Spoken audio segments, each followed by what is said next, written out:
তো বন্ধুরা আমি পিডিএফটা ওপেন করে নিয়েছি। তোমাদের যে নিয়োগটি করা হচ্ছে সম্পূর্ণ পার্মানেন্ট পোস্টে নিয়োগ করা হচ্ছে শ্রী অরবিন্দ কলেজ মর্নিং যে সিজন আছে সেখানে তোমাদের নিয়োগটি করা হচ্ছে। তো এখানে তোমাদের যতগুলো পোস্টে নিয়োগটি করা হচ্ছে সবকটি পোস্টই কিন্তু সম্পূর্ণ পার্মানেন্ট পোস্ট, ঠিক আছে, সম্পূর্ণ পার্মানেন্ট পোস্ট এবং যে কোনো রাজ্য যে কোনো জেলা থেকে কিন্তু তোমরা আবেদন করতে পারবে। সম্পূর্ণ বিস্তারিত তথ্য তোমাদের এই ভিডিওর মাধ্যমে দেব এবং তোমাদের বলে রাখি এখানে যোগ্যতা বিভিন্ন পোস্টের জন্য বিভিন্ন যোগ্যতা আছে। এখানে তোমাদের মাধ্যমিক সঙ্গে সঙ্গে উচ্চ মাধ্যমিক সাথে সাথেই তোমাদের যদি গ্র্যাজুয়েশন যোগ্যতা থাকে তাহলেও কিন্তু তোমরা আবেদন করতে পারবে, অর্থাৎ যে কোনো একটি যোগ্যতা থাকলেই কিন্তু তোমরা আবেদন করতে পারবে। সম্পূর্ণ প্রসেস তোমাদের এই ভিডিওর মাধ্যমে আমি বলবো, তো তার জন্য ভিডিওটাকে কমপ্লিট দেখো, তাহলে তোমরা কমপ্লিট ইনফরমেশন পাবে। তো মূল ভিডিওতে যাওয়ার আগে প্লিজ একটা রিকোয়েস্ট, চ্যানেলটাকে অতি অবশ্যই সাবস্ক্রাইব করে বেল আইকন অল করে রেখো এবং ভিডিওটাতে এখনই একটা লাইক করে দাও। তো চলো মূল ভিডিওতে চলে যাচ্ছি।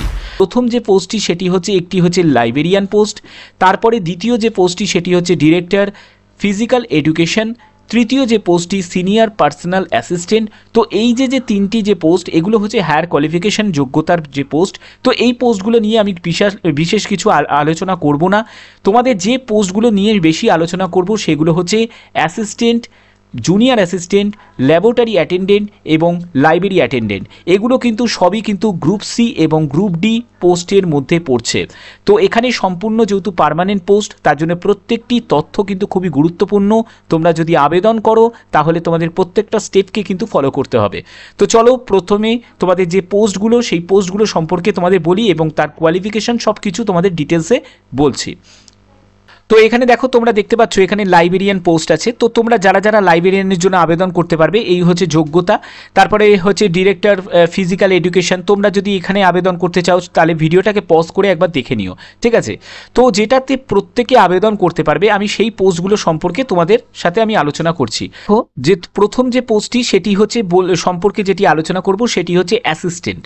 তো এই অ্যাসিস্ট্যান্ট পোস্টের জন্য যদি তুমি আবেদন করতে চাও তোমার এখানে এসেন্সিয়াল কোয়ালিফিকেশন যেটি প্রয়োজন যে কোনো শাখায় গ্র্যাজুয়েশন, মানে আর্টস হোক বা সায়েন্স হোক বা কমার্স হোক।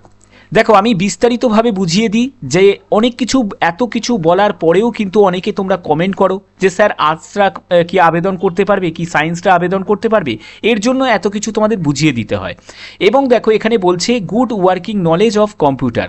এখানে কিন্তু কম্পিউটার সার্টিফিকেটে কিন্তু স্পেসিফিকভাবে কিছু বলা হচ্ছে না। এখানে বলছে তোমার যদি একটি কাজ জানার মতো করে যদি কম্পিউটারে জ্ঞান থাকে তাহলে কিন্তু তুমি আবেদন করতে পারবে। এখানে তোমার বয়স যেটি প্রয়োজন 18 থেকে 30 বছরের মধ্যে তোমার যদি বয়স হয় তুমি আবেদন করতে পারবে। এটি আমি ইউআর এবং ইডব্লিউএস ক্যান্ডিডেটদের ক্ষেত্রে বলছি। তুমি যদি ওবিসি ক্যান্ডিডেট হও তোমার বয়স হচ্ছে 18 থেকে 33 বছরের মধ্যে বয়স হলে তুমি আবেদন করতে পারবে। তুমি যদি এসসি এসটি কমিউনিটি থেকে যদি হও তাহলে তোমার বয়স যদি 18 থেকে 35 বছরের মধ্যে হয় তাহলে তুমি আবেদন করতে পারবে। এবং তোমাদের বলে রাখি যারা যারা ফিজিক্যাল হ্যান্ডিক্যাপ সেই সব ক্যান্ডিডেটরাও কিন্তু প্রত্যেকটি পোস্টের জন্য আবেদন করতে পারবে। তো চলো পরবর্তী পোস্টে চলে যাচ্ছি। পরবর্তী পোস্টটি হচ্ছে জুনিয়র অ্যাসিস্ট্যান্ট। এই জুনিয়র অ্যাসিস্ট্যান্টে আবেদন করতে গেলে তোমাদের উচ্চ মাধ্যমিক পাস যোগ্যতা প্রয়োজন। যদি এই উচ্চ মাধ্যমিক পাস যোগ্যতা থাকে তাহলে তুমি আবেদন করতে পারবে। এবং তোমাদের এখানে টাইপিং স্পিড টেস্ট কিন্তু হবে, যেখানে 35টি শব্দ প্রতি মিনিটে ইংলিশে টাইপ করতে হবে। যারা হিন্দিতে টাইপ করবে তাদের ক্ষেত্রে 30টা শব্দ প্রতি মিনিটে টাইপ করতে হবে, ঠিক আছে। তো এখানে সম্পূর্ণ কিন্তু কম্পিউটার বেসিসে তোমাদের টাইপটা হবে। তো এখানে তোমাদের এজ যেটি প্রয়োজন 18 থেকে 27 বছরের মধ্যে তোমার যদি বয়স হয়, তুমি যদি ইউআর আর ইডব্লিউএস ক্যান্ডিডেট হও তাহলে আবেদন করতে পারবে। তুমি যদি এসসি এসটি কমিউনিটি থেকে যদি হও তাহলে তোমার বয়স হতে হবে 18 থেকে 32 বছরের মধ্যে তোমার বয়স হলে আবেদন করতে পারবে।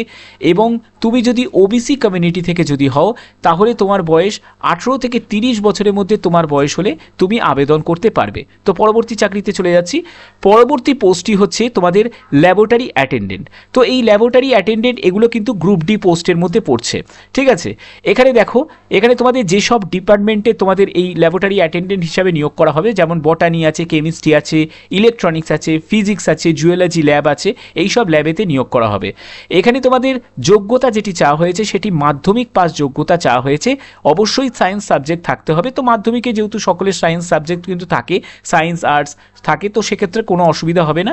তো এখানে দেখো তোমাদের বলছে selection will be made on the basis of scheme of examination prescribe the university from time to time. তো টাইম টু টাইম তোমাদের সিলেকশন প্রসেস কিন্তু জানিয়ে দেওয়া হবে। তো এইখানে যে গ্রুপ ডি পোস্টের এই পোস্টের ক্ষেত্রে তোমাদের সিলেকশন প্রসেসটা কিন্তু একটু আলাদা রকমভাবে হবে, ঠিক আছে। এটা পরবর্তী সময় কিন্তু জানানো হবে, নোটিফিকেশনে এরকম কিন্তু কোনো মেনশন নেই।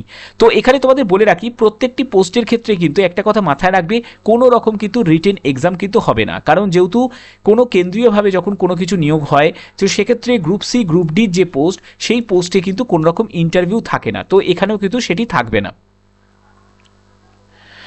এখানে তোমাদের এজ লিমিট কি প্রয়োজন, দেখো এজ হচ্ছে 18 থেকে 30 বছরের মধ্যে তোমার যদি বয়স হয় তুমি আবেদন করতে পারবে। এটি আমি ইউআর এবং ইডাব্লিউএস ক্যান্ডিডেটদের ক্ষেত্রে বলছি। এসসি এসটি হলে সেখানে তোমরা 5 বছর রিল্যাক্সেশন পাবে এবং ওবিসিরা বয়সে 3 বছর রিল্যাক্সেশন পেয়ে যাবে। পরবর্তী পোস্টটি হচ্ছে লাইব্রেরি অ্যাটেন্ডেন্ট। এই লাইব্রেরি অ্যাটেন্ডেন্ট পোস্টের জন্য যদি তুমি আবেদন করতে চাও তোমার এখানে যোগ্যতা যেটি প্রয়োজন মাধ্যমিক পাস যোগ্যতা প্রয়োজন, এবং বলছে যে এখানে তোমাদের অনেকের প্রশ্ন থাকে যে স্যার আমি যদি ওয়েস্ট বেঙ্গল থেকে যদি আমার বোর্ডের সার্টিফিকেট তাহলে কি সেটি অ্যাকসেপ্ট করবে। দেখো এখানে দেয়াই আছে from any state education board, অর্থাৎ বুঝতে পারছো যে কোনো স্টেট এডুকেশন বোর্ডের কিন্তু সার্টিফিকেটই কিন্তু এখানে অ্যাকসেপ্ট করা হবে। এখানে দ্বিতীয় যেটি বলছে সার্টিফিকেট ইন লাইব্রেরি সায়েন্স বা লাইব্রেরি অ্যান্ড ইনফরমেশন সায়েন্স নিয়ে তোমাদের কিন্তু একটি সার্টিফিকেট থাকতে হবে, সেটি 6 মাস হোক 1 বছর হোক কোনো অসুবিধা নেই, সেই সার্টিফিকেট কিন্তু থাকতে হবে। এখানে ডিজারেবল মানে অগ্রাধিকার দেওয়া হবে, এই যোগ্যতা যদি নাও থাকে তাহলেও আবেদন করতে পারবে। যেখানে তোমাদের কম্পিউটার অ্যাজ এ সাবজেক্ট হিসাবে যদি তোমার সেকেন্ডারি লেভেলে তোমাদের যদি সাবজেক্ট হিসাবে থাকে মাধ্যমিকে একটি বেসিক কোর্স ইন কম্পিউটারে যদি থাকে কোনো ইনস্টিটিউট থেকে তাহলে কিন্তু তোমরা অগ্রাধিকার পেয়ে যাবে, ঠিক আছে। তো এই হচ্ছে তোমাদের বিভিন্ন পোস্ট এবং বিভিন্ন পোস্টের জন্য যা যোগ্যতা সেগুলোর ব্যাপারে বললাম। এবং এখানে দেখো 18 থেকে 30 বছরের মধ্যে তোমার যদি বয়স হয় তুমি যদি ইউআর এবং ইডাব্লিউএস হয়ে থাকো আবেদন করতে পারবে। যদি তুমি এসসি এসটি কমিউনিটি থেকে যদি বিলং করো তাহলে তোমার 18 থেকে 35 বছরের মধ্যে বয়স হতে হবে। ওবিসি কমিউনিটি থেকে যদি বিলং করো তোমার বয়স 18 থেকে 33 বছরের মধ্যে হলে তুমি আবেদন করতে পারবে। ওকে, সিলেকশন প্রসেস কিন্তু এখানে যা বলা হচ্ছে রিটিন টেস্ট, স্কিল টেস্ট এবং প্র্যাকটিক্যাল টেস্ট। তো এখানে স্কিল টেস্ট নিয়ে ঘাবড়ানোর কিছু নেই, এখানে যে পোস্টের ক্ষেত্রে টাইপিং আছে তো সেখানে তোমাদের টাইপিং টেস্ট হবে, এবং যে পোস্টের ক্ষেত্রে তোমাদের টাইপিংয়ের কোনো ব্যাপার নেই তো সেখানে কিন্তু এইসব কিছুই হবে না, শুধুমাত্র রিটিন টেস্টের ভিত্তিতে কিন্তু তোমাদের সিলেকশন করা হবে। ওকে, আবেদন মূল্য কত টাকা লাগছে দেখো, যারা যারা আনরিজার্ভ ক্যাটাগরি এবং ওবিসি ক্যাটাগরি এবং ইডাব্লিউএস ক্যাটাগরি থেকে যারা বিলং করছো তাদের 500 টাকা আবেদন মূল্য লাগবে, ঠিক আছে। প্রত্যেকটি পোস্টের জন্য যদি তোমরা আলাদা করে আবেদন করতে চাও ইচ অ্যাপ্লিকেশন অর্থাৎ সেপারেটলিভাবেও তোমরা আবেদন করতে পারবে। এখানে no application fees charge from SC ST এবং ফিজিক্যাল হ্যান্ডিক্যাপ যারা আছো তাদের ক্ষেত্রে কোনো রকম কিন্তু আবেদন মূল্য কিন্তু লাগছে না, ঠিক আছে। এবং বলে রাখি এখানে যারা যারা মহিলা ক্যান্ডিডেট তাদের ক্ষেত্রেও কিন্তু কোনো রকম আবেদন মূল্য কিন্তু লাগছে না। ওকে,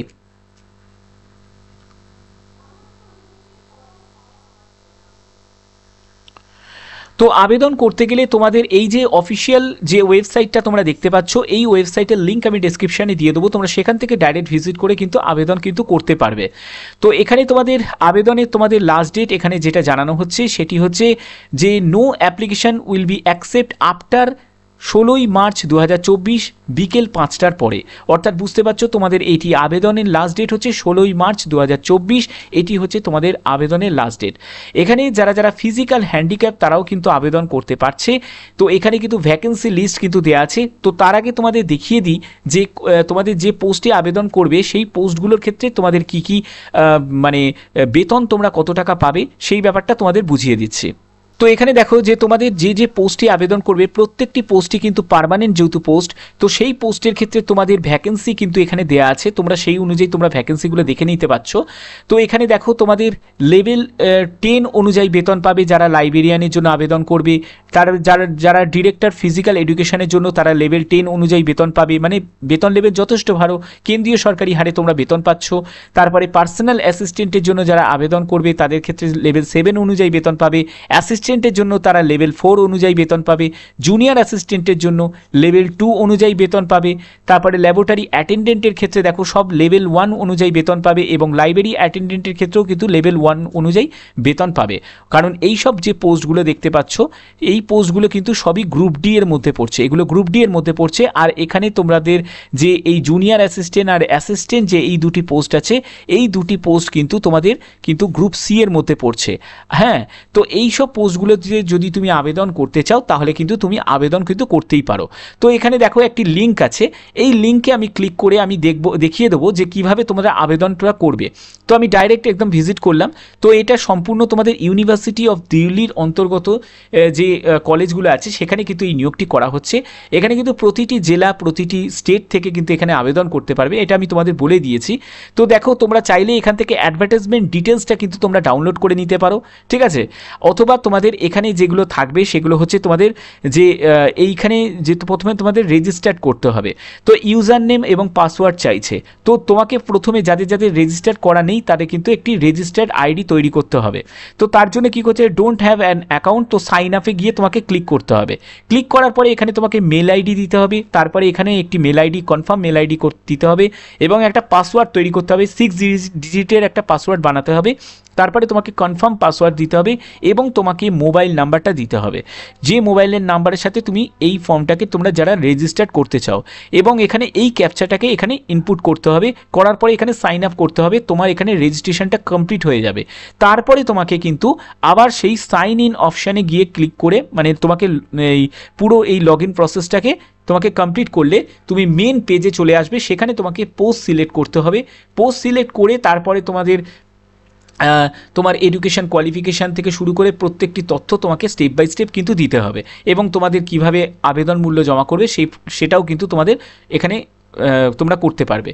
তো আশা করি তোমাদের এই ভিডিওটার মাধ্যমে আমি এতটুকু ইনফরমেশন কেন দিলাম, কারণ যদি আমি দেখাতে চাই যে কিভাবে আবেদন করবে, তো সেটা সম্পূর্ণ অনেকটা বড় কিন্তু ভিডিও হয়ে যাবে। তো ভিডিওটা অনেকটা বড় লেন্দি হয়ে যাবে। যারা আবেদন করতে চাও তারা কিন্তু অবশ্যই কিন্তু আবেদন করতে পারো, কারণ তোমাদের জব পোস্টিং কিন্তু দিল্লিতেই হবে, এই ব্যাপারটাও কিন্তু এখানে তোমাদের ক্লিয়ার করে দিলাম। তো যদি আবেদন করতে চাও তাহলে নির্দিষ্ট সময়ের মধ্যে আবেদন করে দিও। তো আশা করি তোমাদের ভিডিওটার মাধ্যমে আমি একটি কমপ্লিট ইনফরমেশন দিয়েছি। তো যদি ভিডিওটা ভালো লাগে অতি অবশ্যই ভিডিওটাতে লাইক করবে, চ্যানেলটাকে সাবস্ক্রাইব করে বেল আইকন অল করে রাখবে। তো আজকের মতো এইটুকুই, টাটা।